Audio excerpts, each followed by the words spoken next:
Dragi naši pratioci, ovu vam priču donosimo iz Hrnčića sa našim Osmanom Bećirevićem, poznatijim kao Osman Zmaj iz Hrnčića. Pogledajte kakav on ima uzgoj pastrmke, kakav je život imao, kad je vozao 80 autobuse i šta je sve prošao u životu. Evo jedan kratki video, a uskoro donosimo kompletnu priču samo za vas, dragi naši gledalci.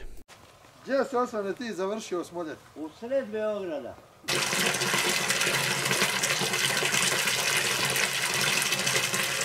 Šta je ovo kuća ovdje na vodi? To je kuća na vodi prije nikla nego što je Vučić napravio Beograd na vodu.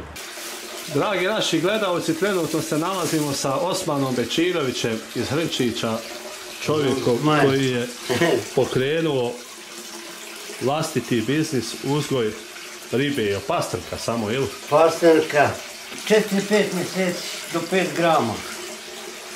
To do proljeća i onda na proljeće ide. Sve zavisi koliko ko hoće i kako. Od jajeta do porcije. Jaja. Šta? Imao 2 autobusa, držao bratu nas Beograd, vozio radnik. Koje godine je bilo to kad si uzeo? A to je bilo 85 i 6 pa vamo do 92. do rata.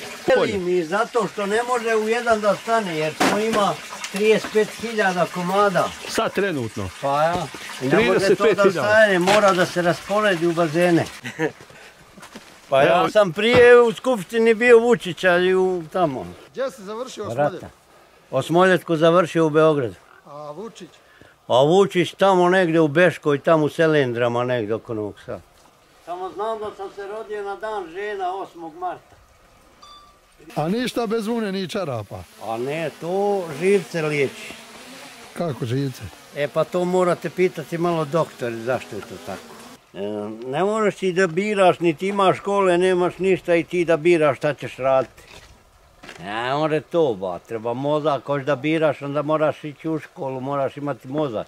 A ono hoće da bude nešto, a nije završilo ništa.